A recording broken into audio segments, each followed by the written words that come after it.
All right, so we're gonna hit go live here. Or actually, it's YouTube, so you smash the button. You smash it. YouTube say smash; they don't say hit.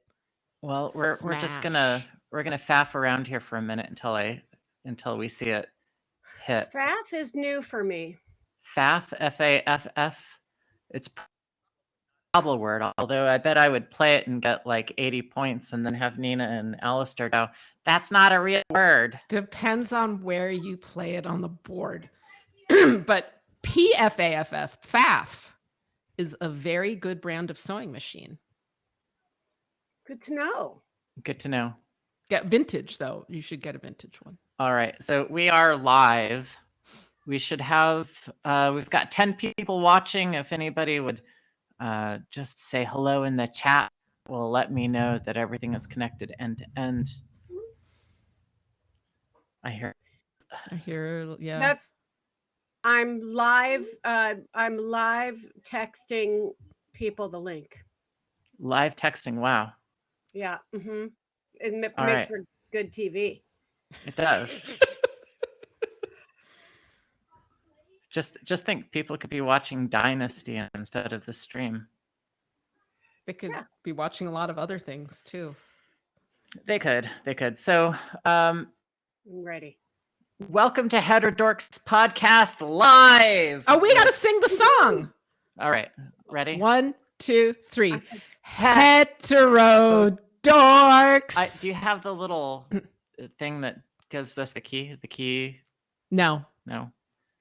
Heterodorx. Heterodox dorks. Oh yeah, that's what it is, right? We just do the key of the day. That's good. My voice is probably different after it is. My intense COVID infection. It is 6 weeks of a fever. It's probably affected your voice like testosterone does. Yeah, I'd rather have testosterone than COVID. Well, haven't you been taking some testosterone? No, I just have butch energy, according to Katie Herzog. Okay. Well, my name is Corinna Cohn. I am here with my co-host and recovered COVID patient. Recovering, I think it's going to be a while. Nina Paley. Hello, and we have a special guest. She is Lisa Selin Davis. Lisa, please give us some background, because I know that you have done so many different things in the media. What is the thing people should know about you?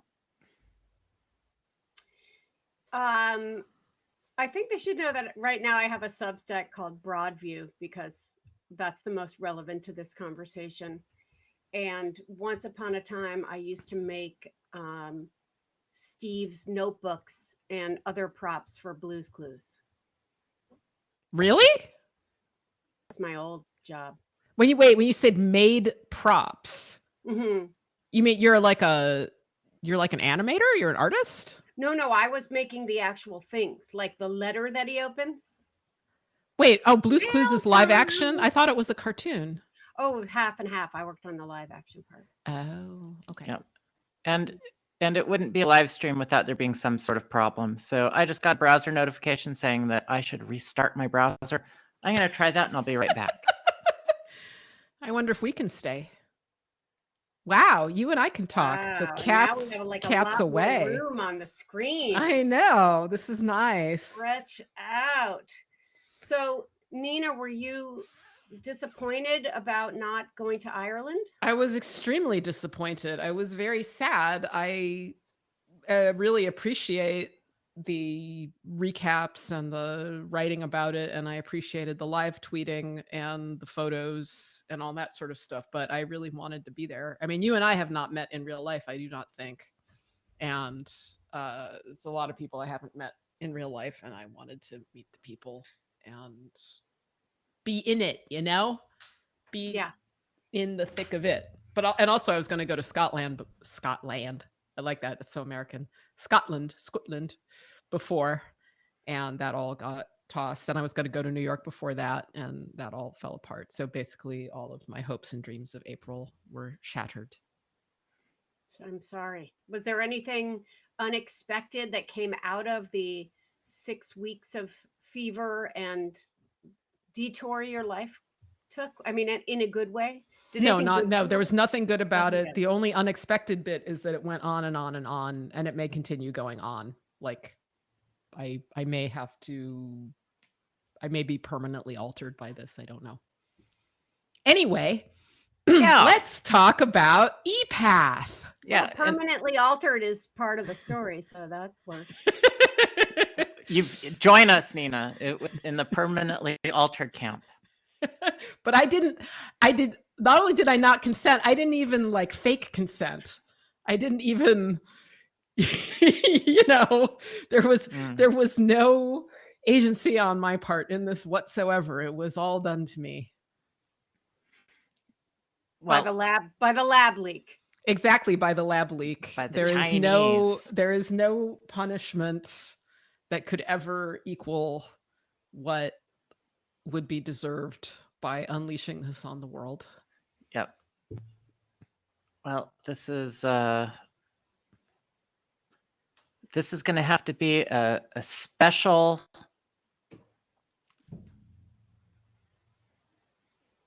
Yeah. This will have to be a special YouTube only until I get to the audio here, because this just isn't going to record the audio for me. Oh, really? Well, we'll have the audio from YouTube, so we can just grab that. That's right. Take out the video, slap it up. Anyway, it's Great. so very important that we have 11 people watching us do this live. It's worth lower audio quality. To tweet it out. Yeah. All right. Well, let's start with a little bit about our trip to Killarney. So there was EPATH was scheduled to take place in Killarney. We'll talk about what EPATH is in a minute. Because EPATH is already scheduled in Killarney, there's a group in Ireland. It's an international group, though, called, which is sort of a group for families and detransitioners. And they were set up as sort of an opposite in Killarney at the same time as the EPATH conference. So that's sort of the setup here. And then you and I both went to both of the conferences. So Yeah. How did you get to EPATH? How did that happen?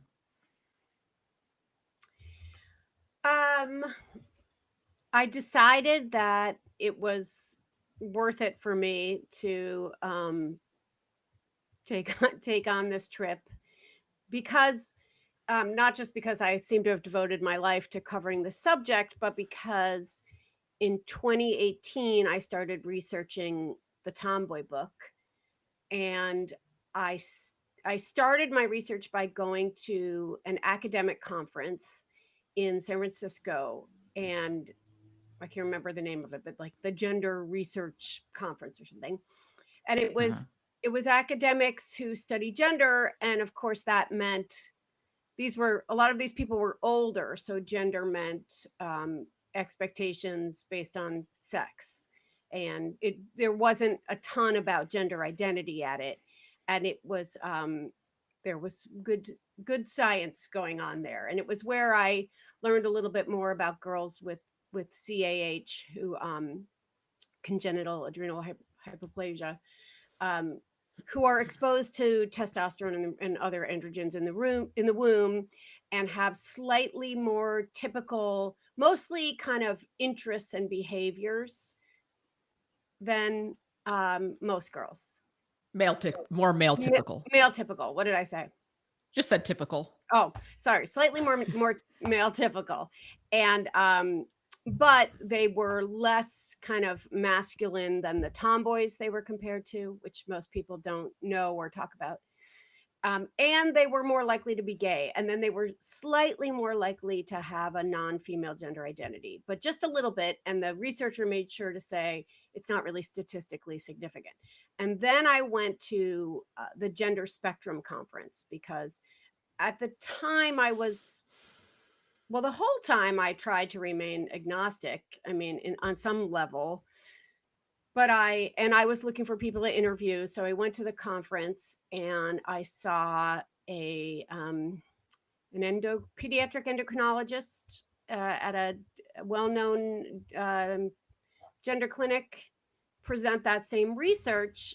as showing that gender identity is innate and biological and partially caused by hormones, but that was not what the researcher of the paper had said, and it was not what the research said. And so I thought, oh, here I have this opportunity to do this again. And I don't think I ever wrote about that or sort of told on them, because I was still in the, I don't know, I was still thinking that one of my jobs was to protect trans people and to not be labeled a transphobe. This is 6 years ago, 5 years. This is 5 years ago. I can't count. Anyway, I had the opportunity to do that again. And the bottom line is everything is completely flipped. So now you have the academic conference presenting the misinformation and the kind of advocacy activist kind of conference presenting the solid information. So that's pretty interesting. So EPATH was what you would call the academic conference, and Genspect is what you...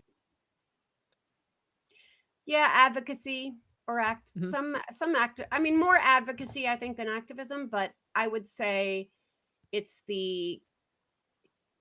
some version, it's not, I would say it is kind of the evolved version of gender spectrum. In other words, like, this started just like in England, where there are these activist groups that push their agenda on medical institutions and schools, right?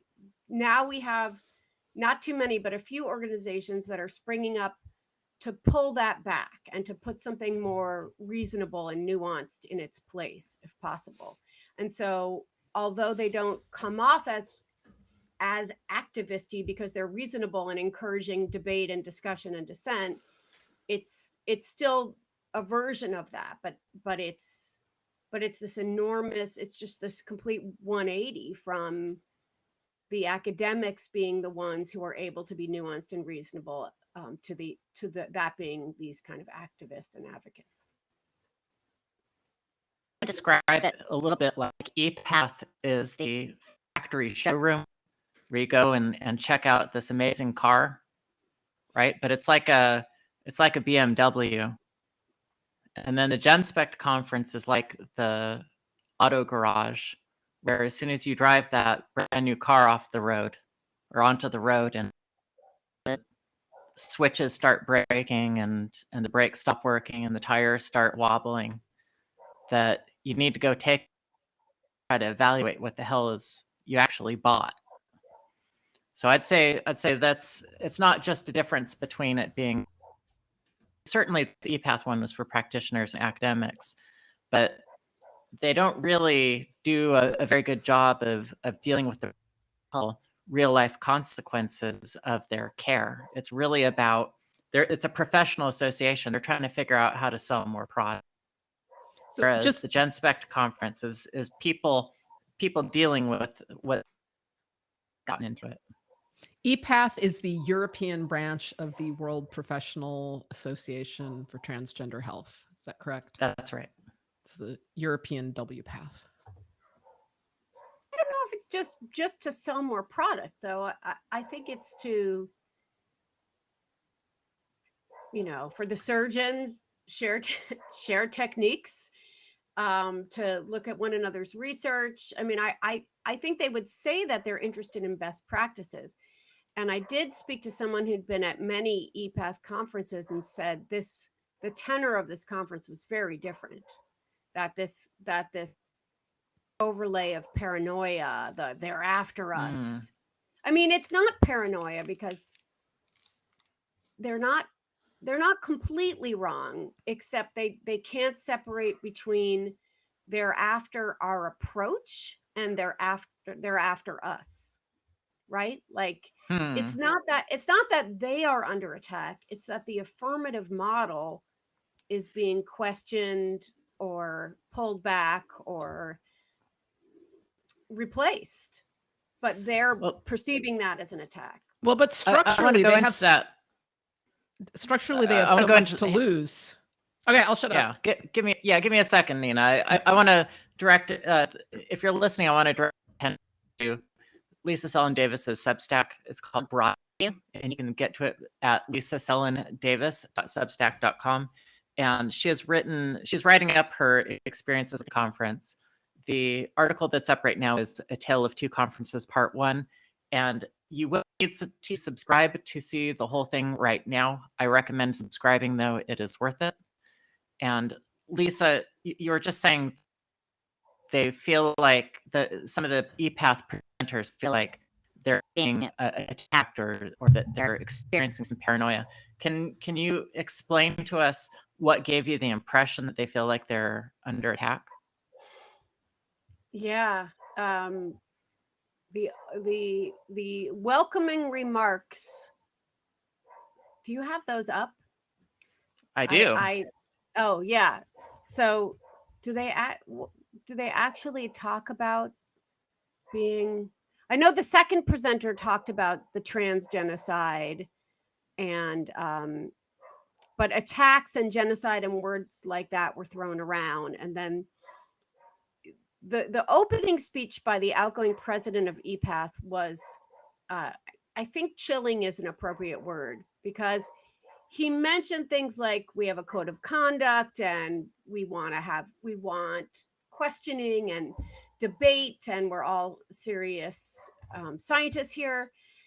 And then he talked about kind of in reference to the fact that Genspect was having a parallel conference down the road. He said, we respect your right to free speech, but we won't listen to it. And academic freedom is not the same as scientific, or freedom of speech is not the same as scientific inquiry. And he read something that compared, I guess, the questioning and the dissent to climate change denial, and flat earthers. So it gave this message of, and then there was a kind of call for clinicians to become activists and help us save this method of care. So you have to be part of the mission. You have to be part of the mission. Right. What was interesting is that there were several things that were said at each conference. And I think moral panic was used both times. There was a little talk of genocide by someone who I think regrets her presentation at Genspect too. So oftentimes there were people saying the same things, including, although it wasn't said at Genspect, that idea that the science of gender affirming care is like flat earther climate change deniers. That's a pretty common talking point in the kind of gender critical view of the science of gender affirming care. And then they were doing the kind of Karl Rove thing of saying repeating the criticism, but applying it to the opposing team. And the whole message seemed to be, we welcome questioning and dissent as long as it's the right kind. And there were almost no questions. I mean, people would present this research that showed, one presentation showed after puberty blockers and hormones, there was an initial huge spike of well-being that over the course of 2 years plummeted. Do you like I'm illustrating it with my finger. And nobody asked about that. I was looking around like, is anyone going to say, like, gosh, they got way worse. What should we do about that? Nobody did.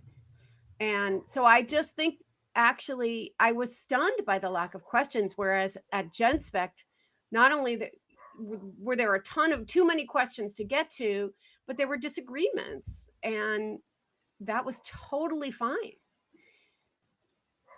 I have a question. Did you actually pay and register for the conference? Did you use your real name? No. I used a slightly different name. Did they ask for ID or anything? No, but I was really nervous about that. But some people did recognize me, and I got worried that they might turn me in. I was pretty nervous the whole time. I would not make a good trans person because I don't want to have any other identity besides mine, which has been, in a way, the hardest thing about, trying to tell the truth for the last 3 or 4 years.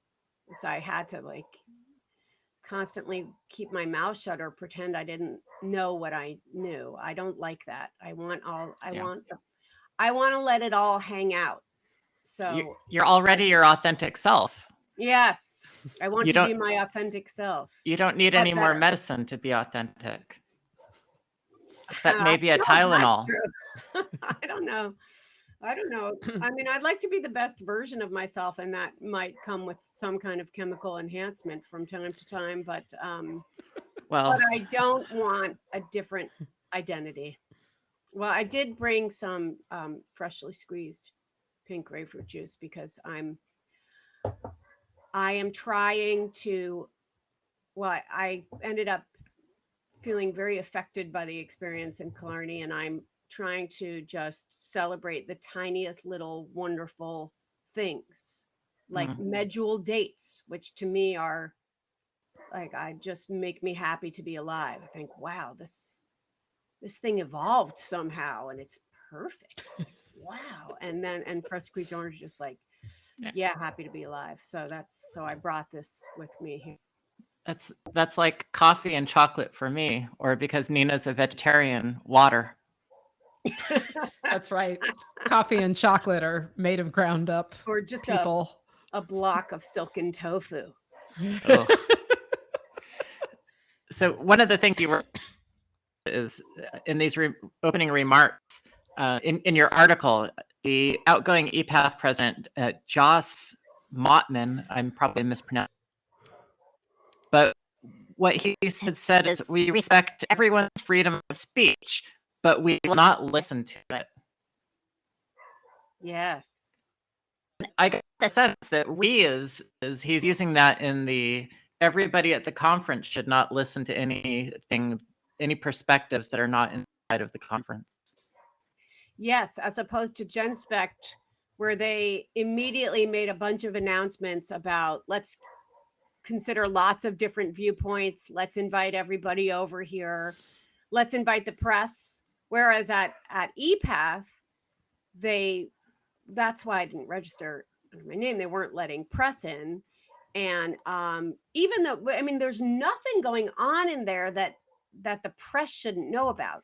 The reason they didn't want press is because a few years ago they had the team that made TransTrain, the Swedish journalists, and they didn't like what they did. So they want to be able to control the message. But if which is a great metaphor for the whole ideology, is about controlling the message, right? Like, I'm controlling what pronouns you use about me. I'm controlling how you think about me and how you think about sex and gender in general. It seems very unhealthy to me, and like a losing battle, because that is not what they're interpreting it as they're under attack, not realizing, no, people don't like that. People don't want to be told what they can and cannot say. Even Europeans, so their unwillingness to let press in when they're simply presenting papers because they need to control how it's written up. I mean, that's a big part of the problem. I'm getting some information that my audio is not completely clear. So hopefully that clears up, but please let me know in the comments if there's any issues. I might have to fiddle with some settings here. You sound very clear to me. Me too. Well, this is going through, recording through here and then being spit out on the YouTubes. Yeah. Oh. Yeah. Also, there's a dog really going at it outside my window. So. Oh, it's not your dog. I figured it was inside the house. No, I'm on I'm in an apartment on the 4th floor, and the dog is Wow. with some lucky person who has a yard. Yeah. They're locking their dog in. It's really loud. Sorry.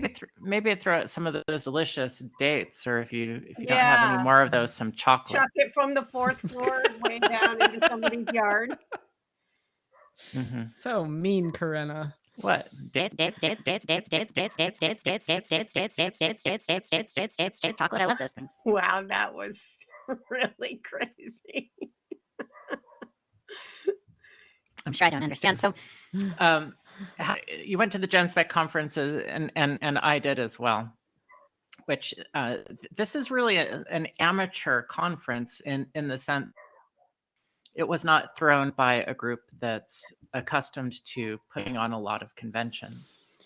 And given that it was 3 days and that it was put on very quickly and that it was sort of done on a shoestring, I thought it was incredible. Do you know that at one point, I think they had over 1,000 people listening to the live stream? Yeah. I mean, the thing that was happening at EPATH is they're presenting these papers as, what happens at these conferences, right? But they're presenting a paper and it shows, mental health got worse. And then nobody asked any questions. And then they show the next one. Oh, some of those people got better. Some of those people got worse. Or maybe there was, maybe 2 out of 30 detransitioned or, something. But then 1.8 miles down the road were the people who represented those numbers telling their stories. So it's very abstract in a graph that shows mental health plummeting. But then you have people saying, they gave me a diagnosis of gender dysphoria. Therefore, one detransitioner, Jet, this Dutch detransitioner, I found her speech very powerful. She just said, she went to the Amsterdam Center for, what's it called? Gender dysphoria excellence or something, excellence in gender dysphoria research. And they diagnosed her with gender dysphoria and she trusted them. And then she went very quickly, just, through the process of hormones and blockers, hormones, mastectomy, and then was like, oops, I'm a gender nonconforming lesbian. And to her, she was at this most famous place. It invented the protocol. The doctors knew best. And for the people at EPATH to not listen to the actual experience of the number on the graph, to me, was just almost criminal. I wanted the kind of EPATH people to still talk to me. So for a long time, I was reporting in a way, just trying to sneak in, oh, it's more complicated than we think, and trying to keep my work, my freelance work, and trying to be as agnostic as possible and trying to do the job, which is look at things from multiple points of view. But I found the experience, in the end, I found it profoundly disturbing, because at the Genspect conference, there were amazing presentations, like amazing, so much more interesting. And so much more grounded in reality. And they ranged from Stephanie Davis-Arai presenting about, the messages that kids are getting in books and online, the kind of celebration of double mastectomy stars, and if you're like this, then you're trans, and what kids are learning about gender and gender identity and being trans every day. And if you see that, and then you think, oh, well, these are the people who are treating those kids. And if they're not asking, where did you get this idea that you need a double mastectomy to be happy? What do you think it's going to do for you? Is how many other people are getting them, right? I mean, there's such a huge disconnect. they're in this bubble, and they were kind of in this giant convention center that kind of looked like a bubble. So it really felt like, oh yeah, they're completely insulated from the reality of what they're doing. And maybe they're right that this makes a lot of people happier. I don't know, but they need to be a lot more curious. And I just think that, you know, we always do cost benefit analyses to make policy, but the cost that we're talking about here is so severe. And we're talking about young people, and we're often talking about either gay young people or autistic or both, or people with other mental health problems. Like, we're not talking about like the Jazz Jennings who emerged that way, you know, naturally at age 3. But by the way, that's not a happy ending story either. So yeah, by the end of it, I was like, I haven't felt well this whole week. I felt, I came home with, you know, I'm not doing enough. I was never able to break the story, but I see the story as being covered by other people now, which believe for them. No, it's great for them. But I just came home thinking, writing these reasonable pieces so that liberals can show them to each other isn't enough. Like, they can't continue. I mean, I normally wouldn't speak this way. I tried, but they can't continue if they're not going to listen to those people, to the people at Genspect who like incredible insights into how this happened and the damage being done. Lisa, I ran into you on the second day of the conference. I wasn't there for the first day, but you encountered a stir and getting kicked out of the conference, which I'll talk about in a little bit more detail. But after I was ejected, and I appreciate your patience being with me while that was happening. Mm-hmm. I thought I could just say, "Oh, this is my friend." I think I also said, and she's a transsexual. Like, that would get you in. Yeah, I thought that if I flashed them my breasts, that would get me in. But as it turns out, that's just how you greet people in Ireland, and so they thought I was saying hello. Oh. Yeah. In not all over Ireland, just Killarney. But we were walking back the 1.8 miles back to the Genspect conference, actually just to your hotel on the way. Something along the lines of, I'm going to get this wrong. Hopefully you remember, but you were like, I really think that there's an opportunity for the people who are EPATH to learn something down the road if they'll just go to the conference. There's so much that these groups have to tell each other. Mm-hmm. And I was like, Lisa, you're so naive. And I think I even said, how many people from the Genspect conference are coming to EPATH to hear what EPATH has to say? I don't think very many at all. And just flip that around, like, because you know the people who are going up to Genspect a little bit better.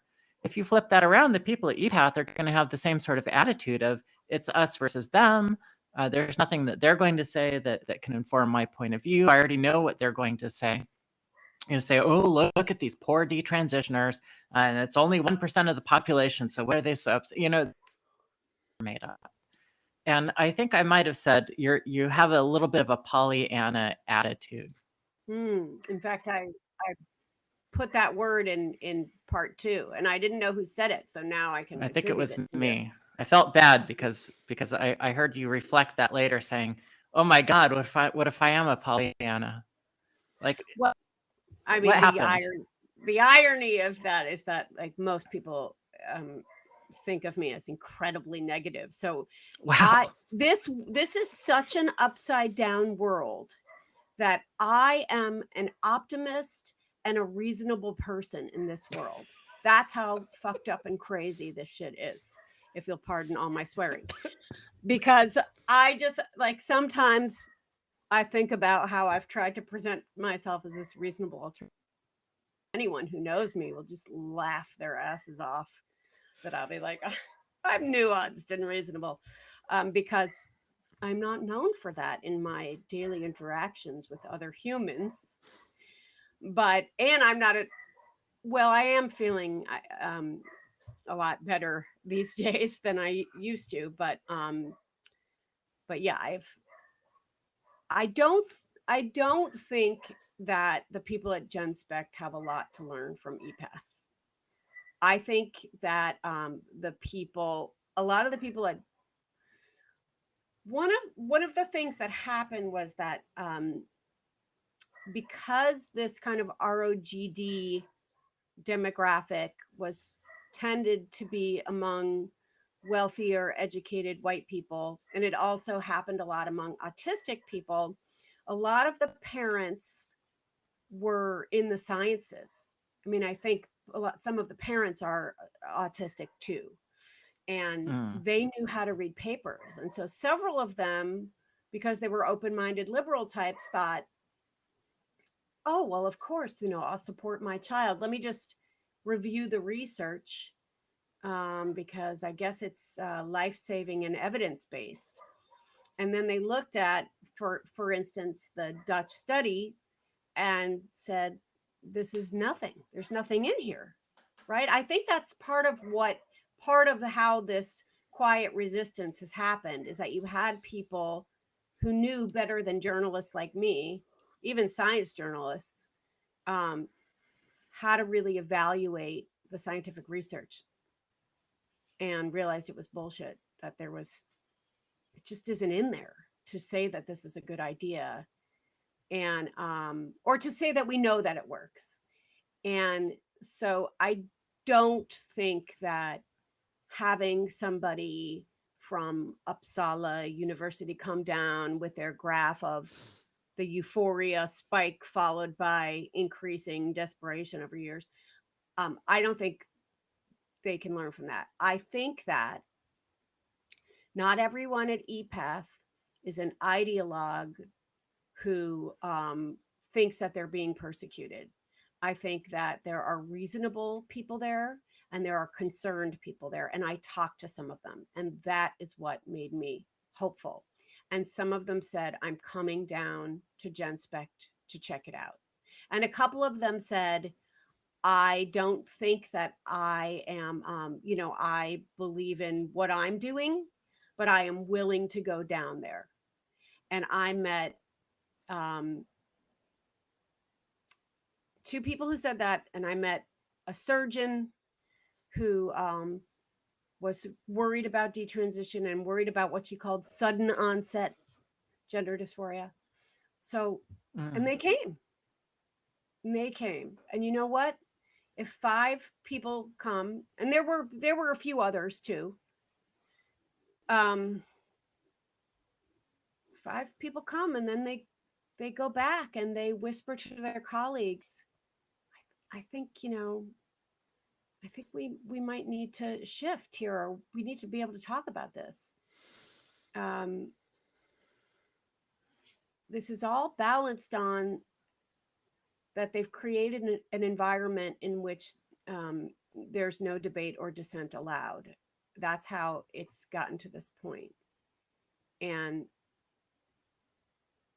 I think the first thing we need to attend to. So I have some thoughts about, initially I was quite worried about the Genspect conference, because it didn't seem in the spirit of welcoming people from EPATH, which I'm writing about now, or just a few things were said that I thought about the people I'd been having conversations with who had come over from EPATH.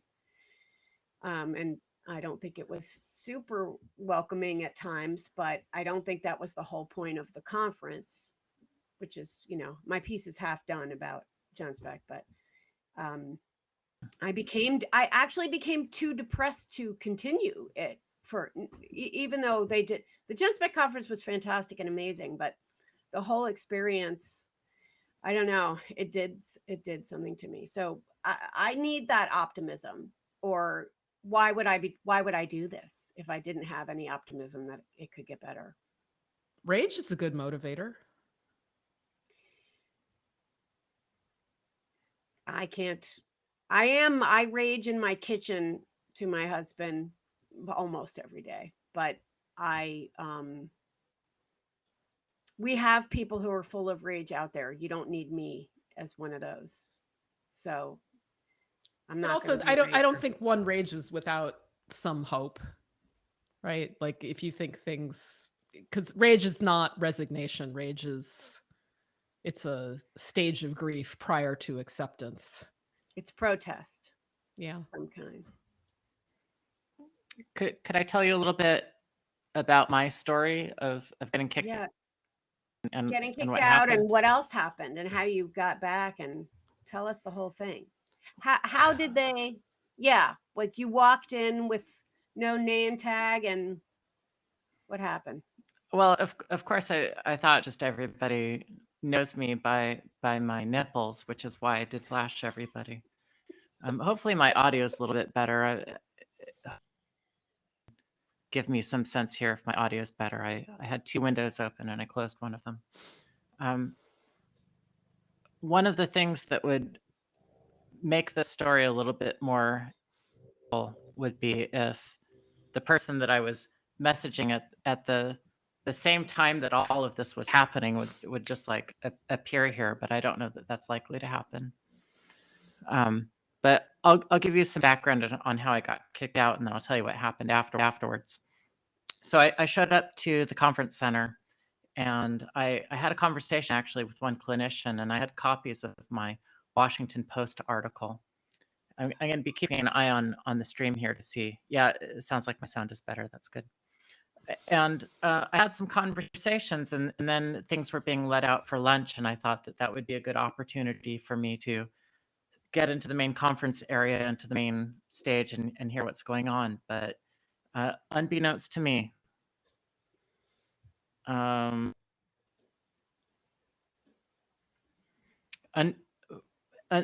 unbeknownst to me, there had been a reporter that had just tried to get in a few minutes before, so everybody was on very high alert, and I did not have my EPATH band on because I hadn't purchased any membership to attend. And so they saw me taking a quick video of how many people were leaving that conference area, because I couldn't believe it. As it turns out, over 500 people attended EPATH. And so one of the hosts from the conference kicked me out, and he was extremely kind. He was very patient with me. I found out that he was turning 39 the next day, and I did end up buying him a birthday card and thanking him for his patience dealing with me. But I was removed, and as I alluded to, I walked back over the Genspect conference with you. And to be frank, although the Genspect conference was, some of the material was stuff that we had covered previously on Heterodorx and with some of the guests. And so I thought, well, instead of being patient, listening, and being a good listener, I think what I'll do instead is go back over to EPATH and cause trouble. So I did. And I walked back over to EPATH, and when I came in, somebody recognized me from having been there a little bit earlier. And I think her name was Colleen, and she grabbed me and she took me over to sit down on a chair on one of these benches. And she said, "Well, why are you here?" And I explained that I was a skeptic and that I was a transsexual and that I had had some problems with the way that the clinicians are behaving, particularly since they are not actually abiding by the WPATH standards of care. And I talk about this quite often, but in very brief detail. There is the WPATH standard of care. It's not very good. It has its own major problems with it, not the least of which is that they've added a chapter for eunuchs, for pity's sake. But that even the clinicians in the United States are not practicing according to WPATH, and that I wanted to talk to the clinicians at that conference. And so what she did is she went over and she got actually one of the conference organizers to come over and join our conversation. So it was the three of us talking for about half an hour. And they asked me why I hadn't purchased a ticket, and the cost was definitely one consideration. But the other is I didn't think that I would just be able to buy a ticket since I don't practice in the field. But they let me buy a student ticket, and they gave me a badge. They gave me assurances that if I had some difficult conversations with the attendees, that I would not be, even if somebody came and complained about me being there and complained that I was being transphobic, that they would not remove me. So the only thing that I was asked is to guarantee that I'm reporting and that I was otherwise, to the best of my knowledge, abiding by the conference rules, which I did.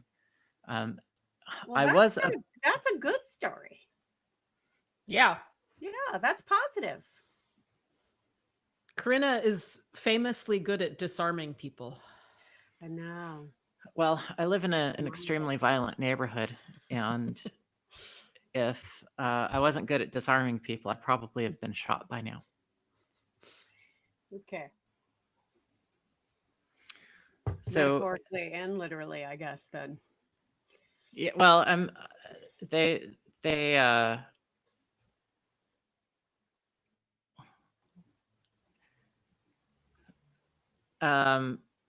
anyway, so I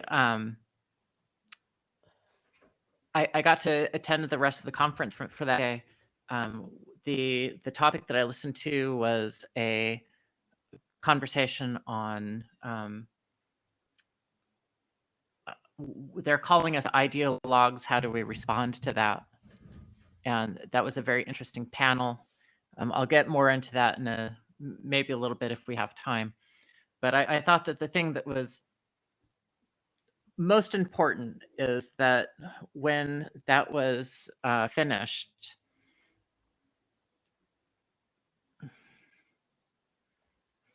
that I sat down in one of the public spaces afterwards, and a sort of conversation area that had two couches set up across from each other. If you probably remember where I mean, Lisa, near the doors for the main conference area. And I sat down across from none other than Susie Green, who is currently affiliated with Gender GP, former leader of Mermaids UK. And she was sitting down with an activist called Tara Hewitt, who is a transgender person who works for the TENI, which is the Transgender Equality Network of Ireland. And it was really quite amazing to me. They were ignoring me as I was sitting there. I was typing some things on an iPad, and to be honest with you, I was messaging with Alistair Gunn, who is one of the people who helped put on the Genspect conference, and I messaged him that Susie Green and Tara Hewitt were talking about their how to position Gender GP in countries that have national health care services. So this is important in some other context because, as I learned later, Susie Green is attempting to get citizenship in Ireland, and that's because her father was Irish. So she is trying to get membership, and she works for Gender GP. The other thing that is important to understand in this dynamic, well, here's a witness. Hi, Alistair. Hello, lovely people. Is this live or what's happening? This is live. is You're on the live. YouTubes. So Sorry, Alistair, Yeah, you just conjured him. That was amazing. I did. Hello, Alistair, Lisa. Hello, Nina.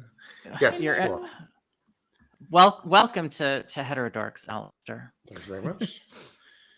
So you'll remember that I sent you some messages on the Skype, and I said I'm literally sitting across from Susie Green right now, and it was Susie Green and Tara Hewitt. What day was it? I could look it up, actually. This was a week ago. It was almost exactly a week ago. It was Thursday. It was Thursday. Yep. And Tara Hewitt and Susie Green were saying that Susie was saying that she was worried about how to position gender GP in countries that have national healthcare services. Mhm. And I'm reading this from Skype because I was typing it to you. And that Susie was talking to Tara, and they were saying that they need to figure out how to whitewash the ethics problem of having Helen Weberly connected to gender GP. Okay.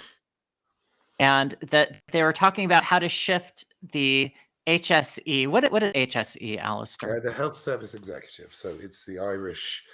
It's not the Irish NHS because, of course, it's different. But it's essentially the government body which regulates and funds healthcare. So it's paying for my treatment. Mm. So it's kind of, from your perspective, the difference between the NHS in the UK and the HSE in Ireland is, forget it. The Irish people, do they like the HSE, or is it like in America where we hate everything? No, they like it. A lot of people wish it was even more like the NHS because you do have to pay for some stuff. All right. Well, but, like the difference in scales between being an uninsured in Ireland and an uninsured person in the US, they're different conversations. Okay. Well, Susie and Tara Hugh were talking about how to shift the HSE by pressuring politicians. Those are called TDs over there, right? Yes. And I remember them mentioning a couple of TDs by name, but I wasn't prepared to hear what their names were, so I didn't write those down. But they certainly are working with a couple of TDs to get gender GP to pull up on the shores of Ireland and start subverting the national healthcare service there. And so something else that's important for context here is that TENI, the Transgender Equality Network of Ireland, was by HSE. They've collected about $1 million in grants over the years. And the HSE supported TENI in getting EPATH to come to Killarney, Ireland. So at the same time that TENI is working to bring EPATH into Ireland for this convention, they are also at that very conference figuring out how to whitewash Helen Weberly's horrible reputation. She has lost some of her rights to practice medicine, and her husband has been struck off completely because he prescribed testosterone to a girl who killed herself later. And then they ran away to Spain. And they ran from England to Spain, and now they're trying to figure out how to get their operation into England or into Ireland. Yep. Yeah. So there's lots of implications of this. One of them is that EPATH came here to play their "Don't Stop Believing" music, because you need to believe, because otherwise it all falls apart. And one of the things that they did in coming here is that they purposefully or accidentally turned their event into essentially some kind of shopping mart for healthcare in one of the few parts of the world where people actually quite like the healthcare system, and it isn't a shopping mart. Now, I don't want to get into a big back and forth about private healthcare, because I think you and I will probably disagree on that, Corinna, because you're like libertarian, whatever about that. Yeah, it's no help. Neither here nor there. Stand. The Irish people are relatively happy with the healthcare service, and there's no great push to privatize it. That would never happen unless there was a financial crash, and then who knows, we might run out of money, and that's maybe the way things go. So they've created this place. I'm not saying that this was the purpose of it. I don't know whether it was purposeful or accidental.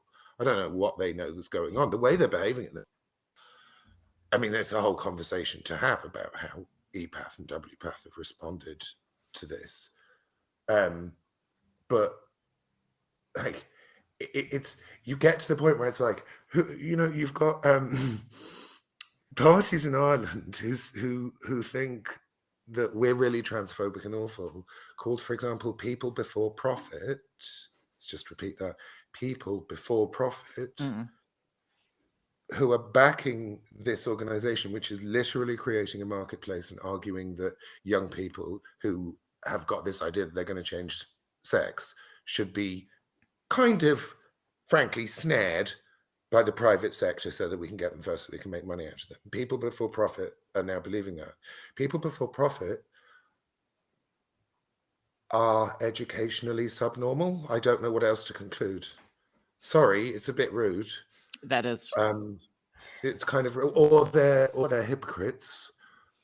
But I think ignorance now is starting to. I just don't really buy that we don't know what's going on anymore. Well, do you know what I mean? I I'm do. not saying And I mean, I wouldn't want to offend. There may be people watching this who vote for people against. I'm not saying you. Yeah. I'm saying No. people in power. Well, I'm going to interrupt you for just a second, Alistair, Sure. because you've butted into Lisa's program here. I know. I meant to say this. Is this going to be advertised as Lisa Selin Davis's? Because I think I should go. I think Lisa should get her whole own program. It is. It's Well, not Well, about- I think we can. I think we can share the stage. But I feel like I mean that is very interesting and important about gender GP, but maybe a little in the weeds, and we could bring it back to the larger discussion. Although, or not. we should. We I think should. I think that, because I think that Lisa should get her own. I think you should do another one. I thought this was an after party, but that's because It is. It's an after party. No, Well, we're good. comparing the two. I haven't finished, as I was saying before, I haven't finished my part 2 of my A Tale of Two Conferences, which is about going to the Genspect conference and how I mean, as a preview to what I've already written, but Alistair opened with a very funny joke, but I had been welcoming two people from the EPATH conference to the Genspect conference, including a trans woman who's quite well known in her country and who was referenced in Michael Bigg's presentation. And I had this, I got very nervous about like, they think we're all making fun of them and they aren't going to feel welcome. And this is what I just be writing about in the piece. It's only half written, but you know, that the Genspect conference was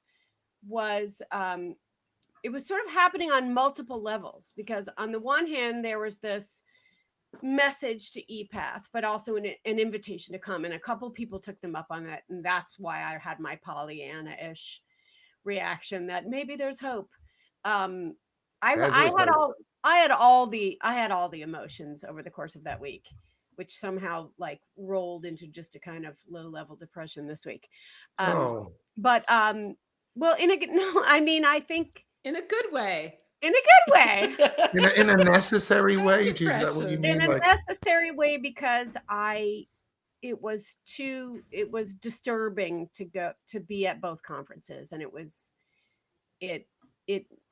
is a repeat, but yeah, I felt that we needed everybody from EPATH to listen to what was going on at the Genspect conference. And so the Genspect conference was also doing something else, which was gathering a lot of angry and traumatized, but also determined and hopeful people in the same space. So as I was doing this kind of like, I hope that the EPATH people don't feel unwelcome, whatever that was, because I was constantly dreaming of getting the ideologues or the supporters, or the, maybe not the ideologues, but the reasonable people who've been caught up in something to move over this way, right? That's what I want to have happen, because I don't want a permanent culture war like abortion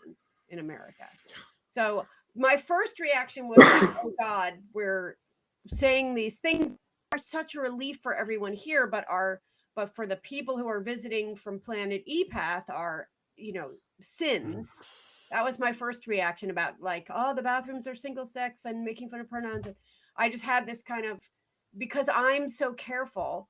But then I was sort of like, this is, first of all, the joke was hilarious. Alistair, by the way.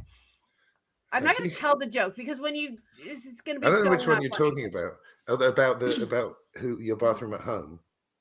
No, the joke about what your pronouns are. Oh, I'm sure I've said it before. Yeah, You yeah. probably have, but Tell me the joke. I wasn't there. okay. Do the joke. Oh, yeah. So my pronouns are your bank account number, your mother's maiden name, and the name of your first pet. And then I said something like, "This is a respectful space, so please write them down and like leave them on a piece of paper or something." I don't know. They just handed me a thing and basically said you have to hit these. It was housekeeping, so I did some housekeeping. So they basically handed me a thing and said you have to just like tell people turn off their mobile phones and stuff. Yeah, But yeah. I mean, I guess you could say, and also I thought it was the funniest thing was when Corinna. I'm sorry, I'm not just diverting you here. The funniest thing was when Corinna said, "Just to break the ice, because we're all nervous, I want everyone to shout my pronouns in unison." I get what you mean about stunned into silence. Very few people said anything. They were just like they were. Wait, I heard on Twitter, on the Twitters, I read that a lot of people laughed. I thought people said he, him.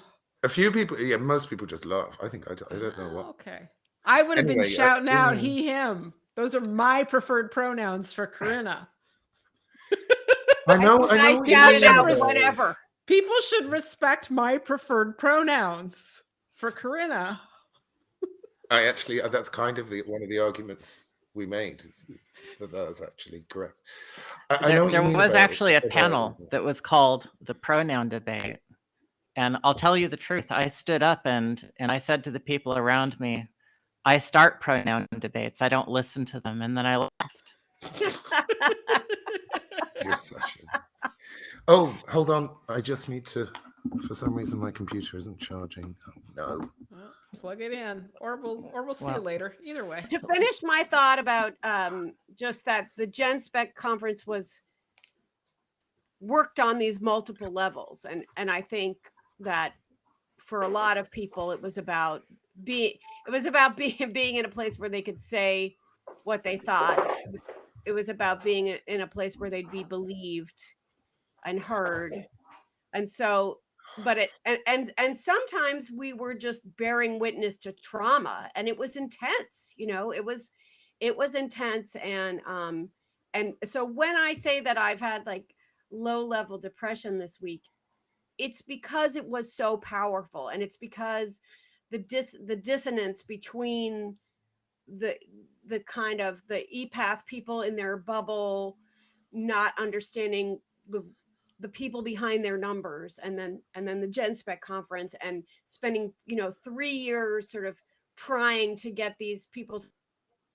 And I just came home thinking, I can't keep going around in circles like this. I can't keep being so polite, but we don't need another angry ranting person. So I'm not entirely sure what to do, but it just was. I did rant when I got home. Like I ranted at my husband and said, like, the nuance thing is getting old, and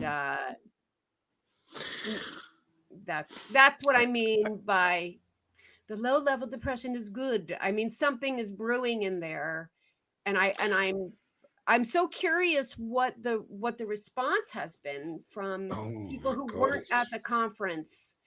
And especially we're waiting for the villain flip. What do you mean by that? We're waiting. Oh, well, that was. I think it's worth saying, because people in the audience might not know this, that we said if you have an EPATH lanyard, as long as we're within fire regs, so which meant we could take in practice off dozens of people, like, you can come in, we're not going to charge you. We know that they know we were there because they wrote to us twice and then blocked us on Twitter. We know that they know that we brought detransitioners, not least because there were people who attended both in many capacities. So you attended both, and like Eliza attended both, Corinna, Wesley, but also Ken Zucker was at both. Lisa Littman, I think, was at one of them. Rita, I may or may not be right about that. I don't know if Lisa was, but Rita Kertu was. Rita Kertu, yeah, I think I've spoken out only. Yeah, you're right. So and the psychiatrist she works with. Right. No, so all of these things are known. And like the whole, we never speak to people who are detransitioned. They were down the road. Sorry, Corinna. Yeah, no. Yeah, because I think this is important. I think this touches on Lisa's idea of nuance here. The organizers of EPATH knew, but they had something like 500 attendees. They had something like 200 abstracts presented by 100 some odd presenters. I don't think all of the attendees necessarily knew. And one of the things that I walked away from the conference that I think is really important to share is that Europe has all sorts of different healthcare systems in it, and these practitioners are coming from a wide variety of different experiences. Ones that are basically working in very hostile areas, like Eastern Europe. Some of them are just absolutely nut bar, like UK. Listening to Gary Butler give the update post Hillary Cass review was just absolutely shocking. But it's not say more about that. Yeah, let me just make this point here that the attendees are not a monolith. Not everybody who attends EPATH thinks the same thing. And in fact, we're a group saying, hey, listen, Europe is changing its mind on the puberty blockers. So we can't go, oh, you should listen to what they're doing in Europe, but not these EPATH people. They're insane, right? It's actually the same group. Yeah, but come on.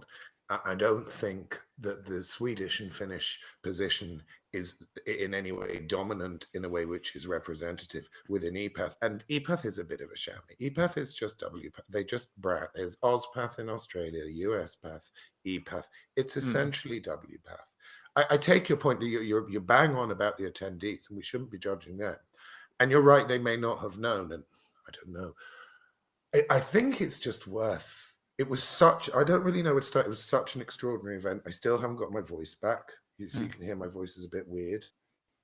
Through Lisa, I mean, well, I want to talk to you anyway. Like every emotion, it's just been the wildest. Ben Boyce only left at 4 a.m. He was staying here, so it's been insane, and it's difficult to grasp how important it is that basically we had a room with the people in the legal implications for women and girls. You know, we had sex matters. We had. It sounds like I'm rubbing it in that you weren't there, Nina, and I'm not. I wish you'd been. I know. But you could be low-level depressed this week too, Nina. I've been low-level everything for a long time. But think about it strategically, and then you've got you've got people looking at the concerns in society. You've got the people looking at the medical concerns. You've got all these different people. You've got parents and detransitioners. They're not necessarily going to agree, and so everyone kind of came together. They're not naturally together nicely as bedfellows, and turned around and faced in the same direction and didn't infight and said to an opponent civilly, but as a happy warrior, you know, with legitimate anger, you're failing. And they recognized us. The only weapon that they've ever had is no debate. You are beneath us. We don't engage. And we broke it. Now, it's possible that I've just completely gone mad with delusions of grandeur, but I can't think of another time that that's happened, because now we can legitimately say, because they said it, as the other point of view, which WPATH recognizes exists, they recognize it exists. And so I think it feels, I don't know, it just feels like everything's been washed or something. It just feels like this debate enters a new. Maybe I'm too close to it, but you're very close to it. And in fact, you didn't even go to the EPATH conference. No, I've got no interest in going to the EPATH conference. But I've a great amount of interest in them coming to our conference. I'm gonna bring up something that's a little private information, Alistair, since you're here, and it concerns Lisa and I. Sorry, Nina, it doesn't concern you. Otherwise, it would. But I had pitched on the last day of the conference. Hey, Lisa and Eliza and Wesley and I had all gone to the EPATH. We've all witnessed amazing things, some of which we've talked about here today. And I said, hey, can we shuffle around Friday schedule so that we can talk about what we learned at EPATH? Disaster of an idea. a disaster of an idea. At least Lisa, but before Alistair explains this, if we had had a chance to address the Genspect attendees and say, hey, let's do a half hour, kind of the same wrap up that we did following the end of the convention. If we had done a shortened version of that and said, here's what we learned, here's what we think is useful to you to know from EPATH, do you think that would have been a good panel for us to do? I do, but I think it goes back to like what's the point of the conference? Yeah. Right. And is the conference about bridging a divide? Is the conference about arming the Oh, Lisa locked up there. Did I freeze? you I seem to be froze? back. Did I you're freeze back. with like a crazy look in my face? Oh, always. We always look crazy when we freeze. I think it's really useful for people to know,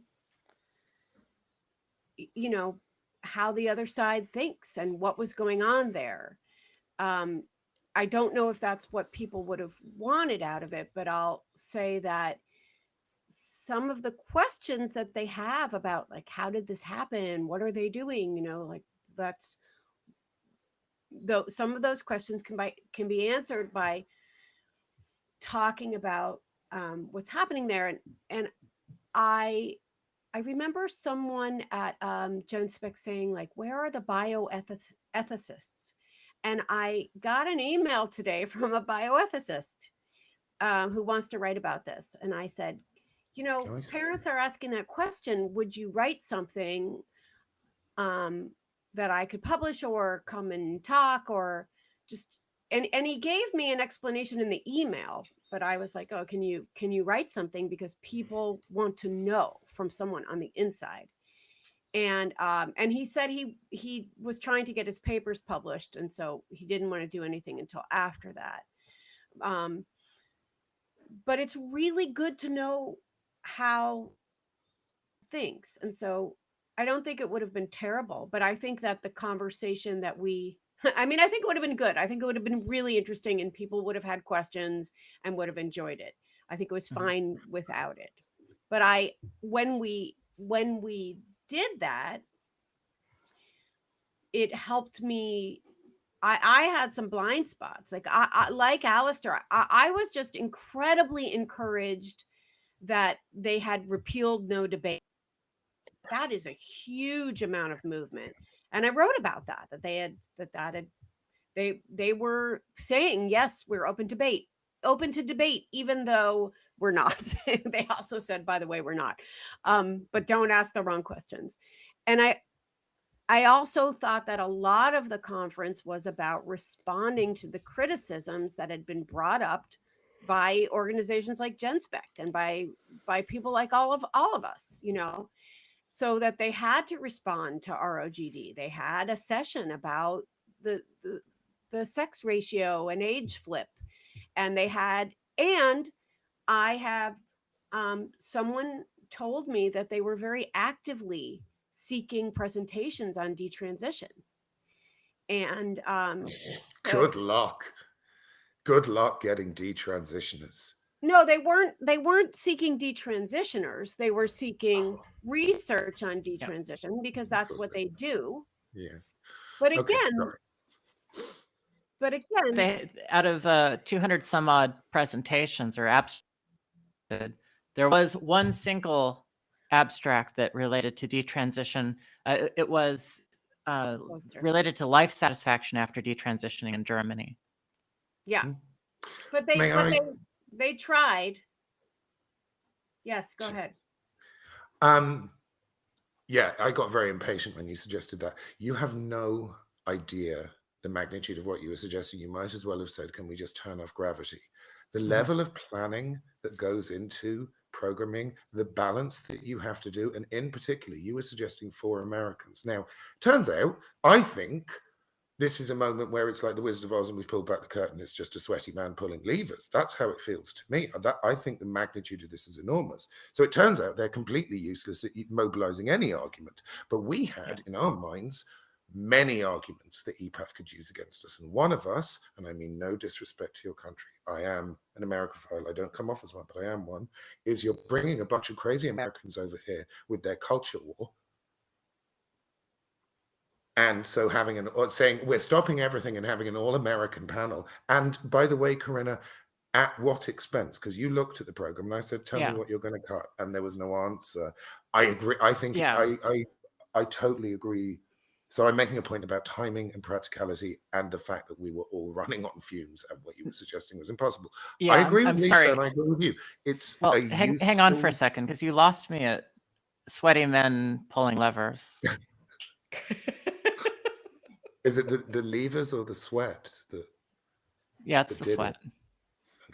I got to tell you, joking there about levers, but one of the best moments of my whole trip to Limerick, or excuse me, to Killarney.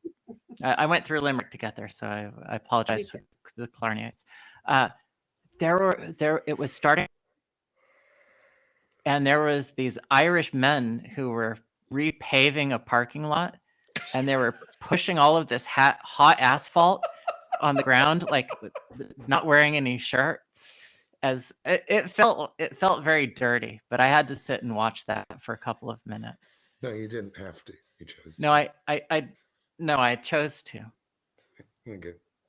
I agree with Lisa. I think but then I kind of oh my God, there's so much to say. I just spent basically 3 days with Benjamin Boyce and two people who are very, very dear to me, who are both mothers of boys. And I'm just very emotional about the whole. It's been up and down and up and down. And these people, we just have to take a moment to remember, these people, these parents have been writing to these authorities forever, politely refuting their ridiculous allegations of everything that are being thrown at them in the culture. I'm not saying EPATH throws these insults, but it's been so long that people have been approaching these authorities saying, please listen to me, and their answer has been silence. So am I going to kill myself getting to the beginning of a conversation with maybe I should just be a better person? But I kind of think it's just so interesting that we've gone from them ignoring and slandering to saying, you're ignoring us and slandering us. The email they wrote us was extraordinary. It was like, you're being mean. And it's like, you call probably at this point tens of thousands of people homophobes without any basis. So let's not trip over. Now we can have conversations about who that actually is, and maybe I'm too close to it because I'm too close to parents and all the rest of it. There's lots of voices, but that has to mean something. This organized race, it really is. That's not everyone in it, but what it's doing is disgraceful. All right. Well, hang on. Let me ask you. Oh, okay. No, I want to hear what Lisa, because I think you slightly disagree with me, Lisa, and I think it's really important for me to hear it. Yeah, Lisa, you have the floor. Well, thank you. I'm going back to that question, because of what's the conference for? Like, was it to build bridges or to bring the reasonable few from EPATH into this orbit, or was it to? I mean, a conference can be many, many things. And I haven't gotten the EPATH people. They haven't written back to me. I was really hoping. There's the famous Dutch trans woman, and I really wanted her to talk to me about how it was for her there. But I thought, oh, these people came here, and then people are going, fuck WPATH. And I thought, oh, well, that's going to make this mission hard. But again, then I thought the part that's happening here, which is about people being allowed to express their anger and their trauma and and the rest of us to bear witness to it, which was very powerful in an almost kind of religious way, which is so ironic because I'm always calling this gender stuff religion. But, you know, and in the end, I think that is, well, I don't know what's more important. My existential crisis and my low level depression, like, is the fact that it moved me to feel like I can't go on with my work as I have been because it's not enough. Like, is that a good thing? Or what do we need? Are we just trying to win, or are we trying to reform? The point of the conference, so that's very important, the point of the conference, this sounds like it's a kind of pat answer, but it's very, very genuine, is to stop pediatric transition, is to stop young adult transition, and and I think we need to be broader than that and say anyone who transitions is properly informed about the consequences of it, their role in society, and that everyone in society contributes to that conversation equally. That's what we want to do. That's what we want to aim for. I know that sounds very abstract. In terms of interpersonal, is it bringing people in? Sure. And now I said, fuck WPATH. And the reason I did is because Richie did. And if I'm going to let a detransitioner be the one who's angry, and I'm going to sit here and say in a very, self-serving way, oh, well, I wouldn't go that far, because I share his anger because of what's been, he doesn't need me to speak to him, but I thought no, yeah. This isn't appropriate for me to do that. It was the heat of the moment. I take your point, but I think there's all sorts of analogous conversations, like what happens when a political party becomes extreme? Do you stay? Because WPATH... Let me point something out here. Let me finish my point very quickly, right? Let me finish my point. Very quickly. WPATH has been colonized. It started off as a decent organization, not one I fully agree with, but decent, and it got taken over. So there's a very real question about what people in it do. Do they stay and say, no, I'm not going to give over to the crazy, or do they go? And I can't answer that for them. Anyway, go on, Corinna. Well, I want to point out that this is the cat hour. There's a really important difference. Yes, I do want you to get your all cat. The cat. We all have cats. All four of us. He is. Oh God, we're such cliches. Yeah, go grab your cat. There's a really important difference between a group like Genspect and between what Lisa is doing and what other reporters are doing. Because if you're somebody who's purely an activist, then you have to take a certain stand, and your job is not to be nuanced and neutral. Your job is to advocate your position.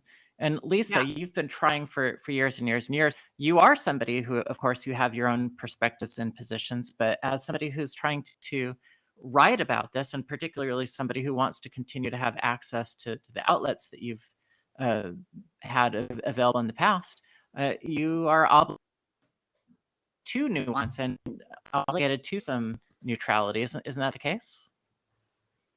Yes, and I also think that's what I do. And I started as a fiction writer, and my first novel, which would never be published today, was about a 59-year-old Catholic alcoholic bigot gambler. So whose shame I felt quite deeply. And that's the part I like, is inhabiting other points of view. But everybody's cat is snuggly, and mine is an asshole. She just looks really good. My cat's only snuggly with me, so if it makes you feel better, he'd be an asshole to you. I don't know if that does. Probably doesn't. I don't know, but I mean, mine looks like a movie star, but what a person! Well, Corinna's cat's so fat, mobile, so can't put up a fight. At this point, I mean, that is a very large cat. Come here. All right. Anyway, I guess, to turn it back to my personal therapy session, I came away feeling that that I need to do something slightly different, and that that this is not enough, and Different and in what that direction? Do you mind if I ask? Different in what direction? I want to make alternative materials for schools, and I want to, my kid is having, I don't want to do sex ed, but for instance, my kid is fifth graders having sex ed where the woman comes in and tells them, essentially boys can have vaginas and girls can have penises, and etc. So I don't want to do alternatives to that, but I want to teach about gender and gender stereotypes, and work with corporations, and I want to offer alternative to the way all these trainings going on in schools and corporations about gender that is very nuanced. So I want to maintain my nuance, but is talking about, and I kind of pitched this for the next Genspect conference, but there's been this huge shift in how people understand the concept of gender. So the entire generation of young people has learned that gender is a feeling inside you, and not that gender is a oppressive system of expectations and stereotypes imposed on you due to your biological sex.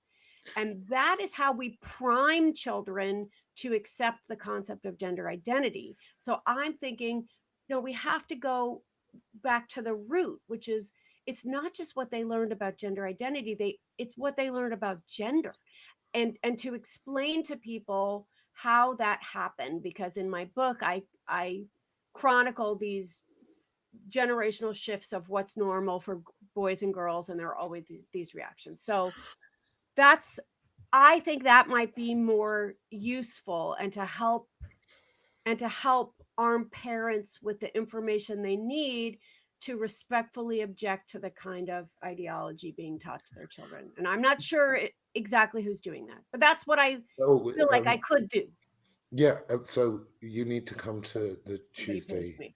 Well, you need to either come to talk about it at the weekend or something. But there's yeah. So there's lots of people working on that broadly, but not within Genspect, but not precisely what you're talking about. Because it's very interesting. You're talking about coming in a little bit, I imagine, younger, and with the kind of, you're like it's very clever what you're saying, and you should talk to a bunch of names I probably shouldn't say because I don't know say how them public they want to be, but we can talk about it. But that's kind of ongoing, and it's also and I think all Americans who are working on that team already, so that is probably quite useful in that sense. And I think it's a more pressing problem in America as well. It's because the national curricula work quite differently, it seems to me, so it's way more granular. And yeah, there's loads yeah, I can't say the names.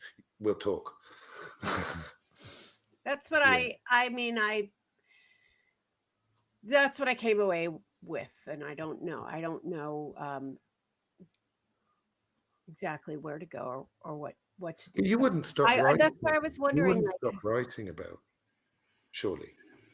No, I wouldn't, and I hope I can write a book, but there has to be somebody willing to publish it. I do actually have to make a living. This fabulous rent stabilized apartment. I do have to pay for it. So and I do have 2 children I'm ignoring in the next room who are very, very happy to watch TV. So mommy can Zoom. But yeah, like I need to be able to make a living, but I won't stop writing, and I won't stop being nuanced because I think it's important, but it's exhausting going around in circles like this, and it is totally crazy. Like, it's totally crazy that clinicians are carrying on trying to understand what's going wrong. And I couldn't find this anywhere, but I think maybe Chloe Cole I had interviewed her, and maybe it was she told me, or if somebody knows where this is, let me know. But when she testified in California, Scott Wiener wouldn't even make eye contact with her. And, you know, I've had the same experience when I testify, actually. Where the Democrats won't look at you. Yeah, this last time that I testified in Indiana was actually quite a new thing, where the my representative actually asked me some questions, and they were respectful and thoughtful questions, which was great. But I've had Democrats just not even look me in the eye when I testify. Yeah. I mean, that is the fact that the supporters of this can wriggle out of it by saying it's hateful or right wing, or it's such a sickness. And it's an American sickness, particularly, more than but anything else. Let's not be too damn. Something really amazing has happened.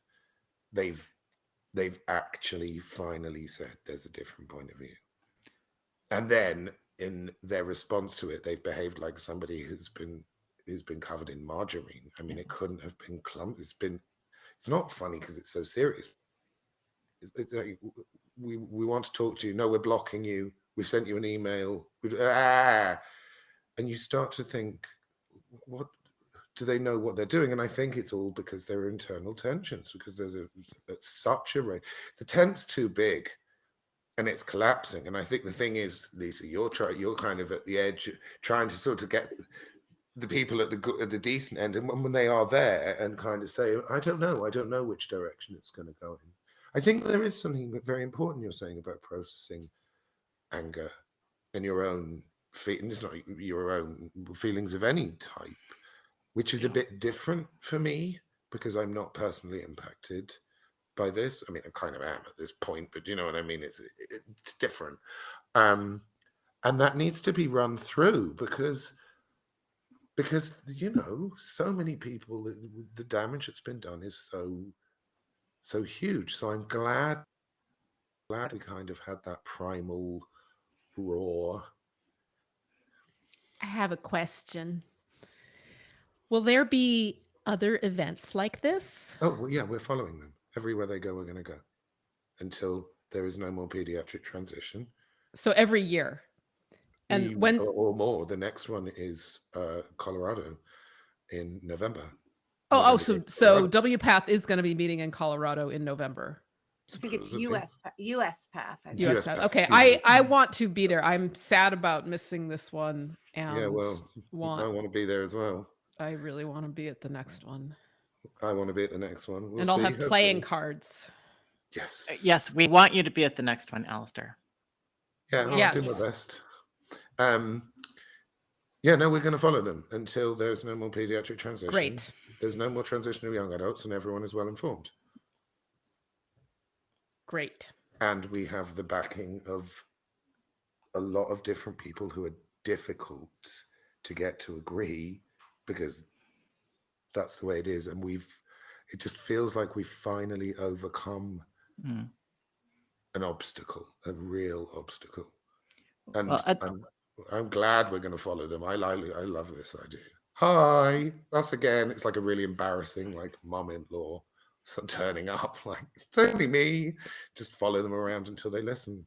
I'd like to read one of these abstracts that was presented at EPATH. I'm pulling things back to the topic. I'm pulling things back to the topic here. Oh, this is my job. I get paid for this. I get paid in Chinese food. There was an abstract presented called "The Politics of Survival: Understanding the Standards of New Institutionalist Perspective." This was presented by Florence Chanel and Isabelle Lacroix of University of Sherbrooke. And there's some gobbledygook in the abstract that I don't understand, but it's about understanding the from where WPATH gets its legitimacy as an organization, and how understanding WPATH as an organization that's academic and like evidence-based organization.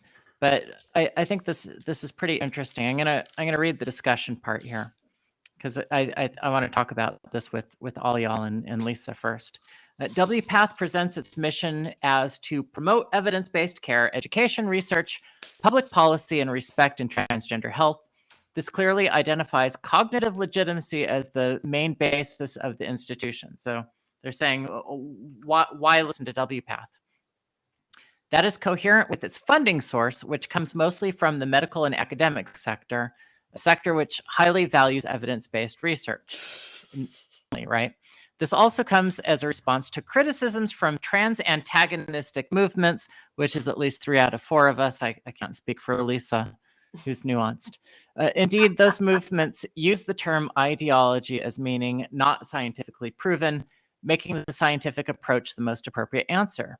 This cognitive legitimacy is an important factor in legitimating governments and insurance companies to follow through in using the standard of care, the condition being to follow it to the letter as much as possible, which we know they're not at all in the United States, probably case by case in Europe. We can also see through the evolution of the standard of care that the ideological tendencies of WPATH are closer to those of trans-positive movements than to those of trans-antagonistic movements. However, in order to maintain cognitive legitimacy, WPATH simply needs to wait for science to catch up. I just want to say That's beautiful. That's great. because that introduced the term trans-antagonistic. Was that it? Yes. I wanted, it made me think that I learned 3 terms I'd never heard before. Anti-gender. I don't know what it means. They kept calling everything anti-gender, which maybe it means we don't believe in gender identity. I don't know. But then there was a cisliminal. Wow. That's great. Yeah. That's before somebody decides that they have more social influence by identifying as non-binary. It was not defined. Nothing Okay. was defined. And then finally I saw in one presentation, instead of assigned female at birth, it was presumed female at birth. Oh, Insulted PFAB. female at birth. I So kind of, there was some that's almost interesting better. terminology at play. But yeah, I guess the difference between a presentation like that and people detailing how they'd been misled into permanently damaging their bodies and profoundly altering the entire course of their lives is has slightly less of an impact. I like the word trantagonist. Well, That's a superhero waiting to happen. I want maybe all of us just to take a moment to respond in turn, maybe starting with Nina. This, how do you interpret what it means? However, in order to maintain cognitive legitimacy, WPATH simply needs to wait for science to catch up. What does that mean, Nina? It means it's ideologically driven, that they have their narrative and they're they're not evidence-based. They've come to the conclusions first, and they're trying to hammer evidence or something that looks like evidence to support their pre-made conclusion, which we can see Scientific American is happy to do. 8 years ago, I guess, I went to the Creation Museum in Kentucky. Yeah, I live in, whatever. I moved back to Central Illinois after living in New York.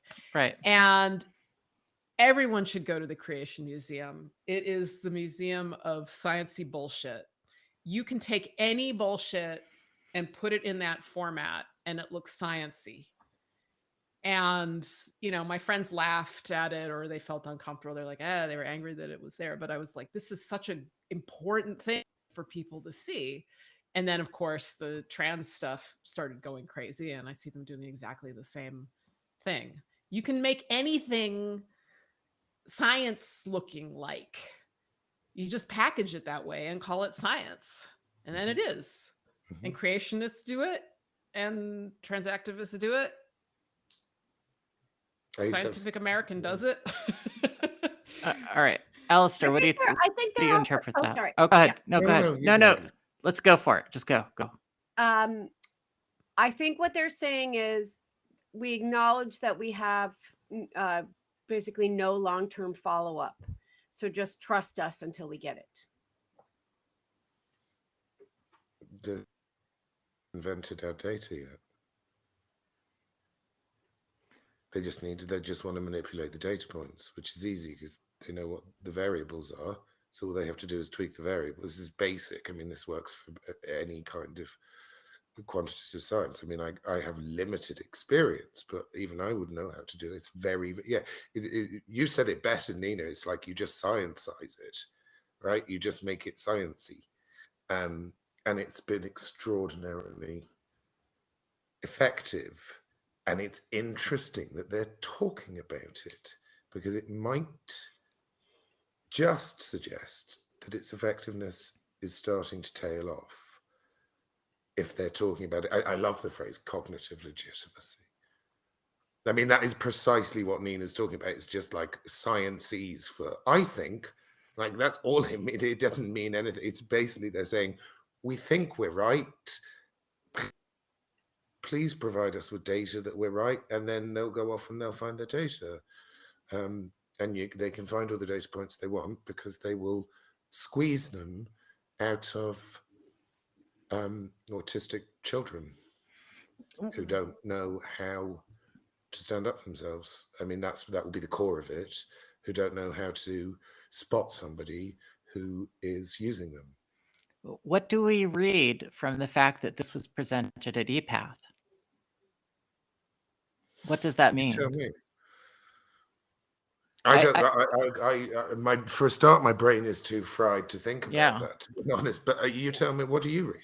Well, here's what I read because, look, before the Genspect conference, EPATH emailed its whole mailing list, and they said, "Hey, Genspect is going to be in town. There's this conference called Genspect. Want to listen to them at all? Ignore them. They're 1.8 miles away at the Plaza Hotel. Your badge will let you get in there, but ignore them. Don't do anything about that." So somebody from inside of EPATH mailed all of their members and said, pretend that these people don't exist that we're going to name and talk about, right? So that's one thing. The second thing is that then they emailed Genspect and said, hey, you were talking about us during your conference and you hurt our feelings, right? Mm-hmm. And by the way, we're choosing who we listen to. We're definitely not listening to you, although we don't like it when you talk about us that way. And then they have this presentation at EPATH saying, hey, all of the legitimacy of WPATH really depends on it being an evidence-based standard, and that governments and insurance companies respect it because to the most extent possible, the practices are according to WPATH, and these are backed by some evidence. However, there's this trans-antagonistic movement that's saying that there is no evidence. Maybe they're right, and we think WPATH is ideologically aligned to the trans activists, and maybe they should just keep going that direction until the evidence catches up. Like the cracks are happening. These are cracks in the institution. I didn't know the institution before, so I wouldn't know that. Yeah, it's massive. It's absolutely massive. But we shouldn't get carried away. It's not irreversible. It depends on what we do now. And yeah, in a weird kind of way, I slightly feel for them. As an organizer, I mean, I don't obviously, but it's a little pitiful what's happened in the last couple of weeks. And if I were in EPATH, I would be looking at the people who'd advise me, and I'd be thinking, yeah, bye. That's just a kind of minor political point. I think it's worth. I don't know what I suppose. All I hope is that people use this moment. People look at this and realize, see what's happened, see that they've recognized there is a shift coming, there is a change coming, and see that they are splintering, and that we actually take advantage of it to do some good for these kids and for these parents as well. As long as it's not for Americans. Yeah. Yeah, Well, this isn't a big deal, and this doesn't really impact Americans much. It would be nice. Yeah, it was a shame we didn't have more input from Spain in particular. Spain is kind of screwed, and also it's not good what's happening in Spain, and also Germany as well, I wish. But I mean, at the very least, there were like 3-4 Germans there, so it brought them in to the Genspect conference. And huh? Nothing. Did you say something? I need to go soon because I'm still recovering from COVID, and I biked 55 miles today. Amazing. Crazy woman. Happy birthday to you. Thank you. Yesterday. Yes, thank you. 55. I had a wonderful day today. Good. I was outside and the sun was shining and the sky was blue, and I had sunblock, so I didn't have to be afraid to be out there. And I biked and I breathed deeply and felt healthier than I felt in a long time. But I do need to rest now. Well, we should wrap. And Lisa, your children are growing feral in the other room. I just told them they had to get ready for bed, and they were unhappy about that. Yeah. Yes. And go enforce that. And on top of that, unbeknownst to Nina, my co-host, and Lisa, our guest, I acceded to Alistair's request to join in, and this became a party of 4 of us. And on top of all of that, the audio problems on this live stream were such that it's going to be very difficult to turn it into a distribute on the podcast.